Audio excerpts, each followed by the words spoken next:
Thank you for spending time with us. The thing that I want to talk about is when you say that meditating is an investment. It's an investment for our mental and emotional health. But Mm-hmm. before that, the diagram that you show that talks about our autonomous nerve system, um, the sympathetic is what we normally call fight or flight, and then the parasympathetic is what we normally call rest and digest. Mm-hmm. Now, the Chinese actually, for many thousands of years, understand that, although they don't use the same wording, but they do understand that there's something called yang, which is the influence of the sun, and then something called yin, which is the influence of the absence of the sun.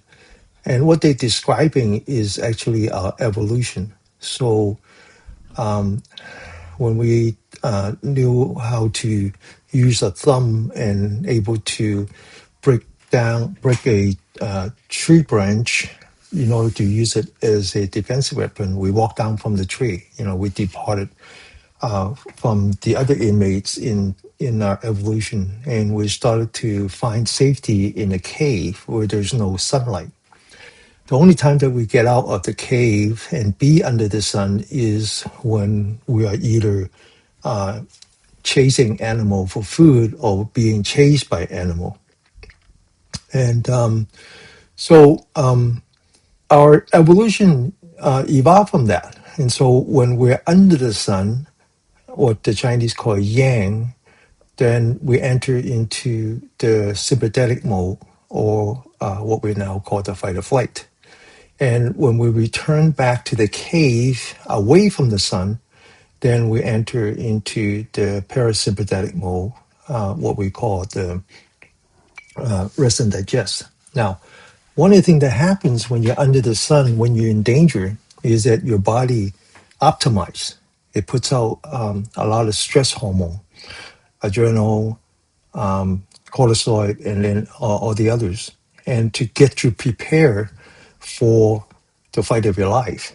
And it turns off all the stuff that you don't need at the moment, your immunity, your digestions, your reproduction. One of the stress hormone that it puts out is, I just mentioned cortisol, which is a natural form of steroid. And as you all know, we sometimes inject steroid into our body because of inflammation. And so cortisol is a natural way of our body protecting us from inflammation when we are under stress. The problem is that if you have too much in your body, if you're under stress 24/7, then your body becomes insensitive to the cortisol. So it's just like too much of a good thing. It's like someone rings your bell and you just keep ringing, and then finally you say, "Forget it, I'm not answering the door." All right. Mm-hmm. So, but up until about maybe 80 years ago, that hasn't been a problem. It's been a problem first from electrification and then eventually internet. Is that we don't live according to the sun anymore, and so we are under stress all the time, right? Also, 80 years ago when I was a child, nobody exercised except the athletes. But here, people want to go out and exercise. Well, your body doesn't understand that. You're outgrowing evolution. So when you go and you do these very energetic exercise, you're putting out stress hormones, you feel good, but the body thinks that you're being chased by, animals, and so it goes into the fight or flight. And if that's all you do, and you don't know how to bring yourself back into the rest and digest, then your body basically loses its own self-healing power. Mm-hmm. And that's why all the disease that we see these days are from inflammation, chronic inflammation, whether it is dementia, it's high blood pressure, it's diabetes, it's autoimmune disease, all of that, everything you can name. It's basically chronic inflammation. And chronic inflammation is because we no longer have the ability to heal ourselves. And the reason that we cannot heal ourselves is because we are in fight or flight. We're in. I absolutely agree with you that to meditate, to come back and meditate, is an investment for health. Mm-hmm. It's actually returning us to the way that we have evolved. Maybe a couple hundred years later, we are not. Our body has evolved to a point where it knows how to deal with inflammation without relying on your own cortisol, but not yet, not yet. And so, the problem we have is that we're outgrowing our evolution. And that's why you have all these disease. So, but I think the word investment is a very, very good word. Yeah. It really for is for because rebirth you're. too, right? Nirvana. Huh? For Yeah, it's a nirvana. very good Mm-hmm. word. But I think there's another word that we also use is called empowerment. Mm-hmm. Empowerment in the sense that you empower yourself so that you can make your own choice. And so when we talk about working in the prison, and I think last week when we were in our Cantonese class, you mentioned that a lot of your colleagues, a lot of your fellow monks are object to what you do. They don't believe that these people deserve your compassion and your loving kindness, which is kind of silly because Buddha never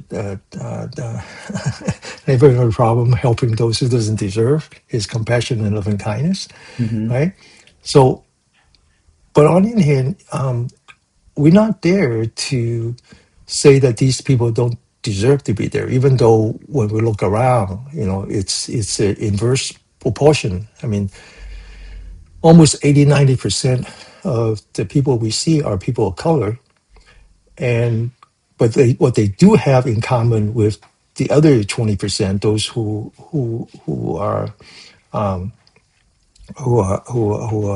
white, is that they're all very poor. So it's not that they don't deserve the time because they did commit the crime, but there's a certain amount of injustice there because had they had right representation, had they were they able to afford representation, they wouldn't have been there. Lots of Mm-hmm. people commit a crime and never have to spend the kind of time. I mean, there are people who, and especially looking back at the time when we had, three strikes it out. I mean, there are stories of the guy who actually stole potato chips Yeah. one time, but because he stole 3 bags, they were considered suffering, and he was serving 25 to life. And that was a crazy time. So a Yeah. lot of people are there. But having said that, but we're not there. We're really not there to relieve them from their physical incarceration, right? We have no power to do that. Mm-hmm. Or no power to do that. But on the other hand, they're suffering more than just the physical incarceration. They're suffering from their emotional and the mental and the spiritual incarceration. Mm-hmm. One of the things that we do know is that prison is a very violent place, very, very violent.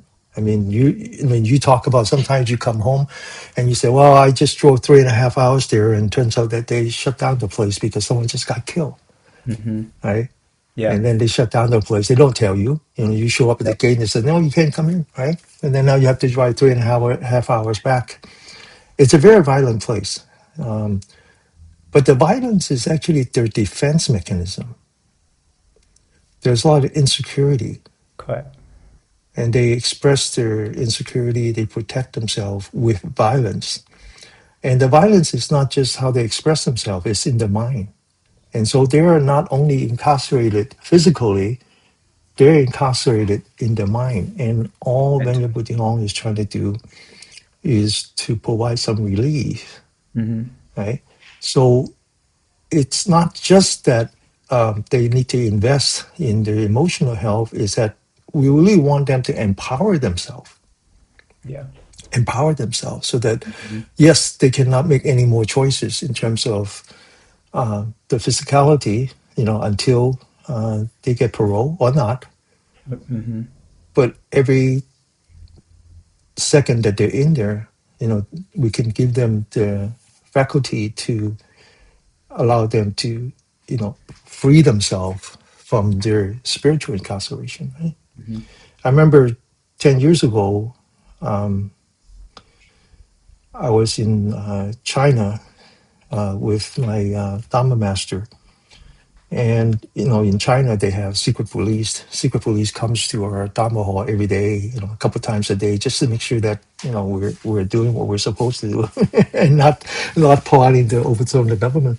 But anyway, people are very, they're accustomed to that. So they're very careful about what they say and all that.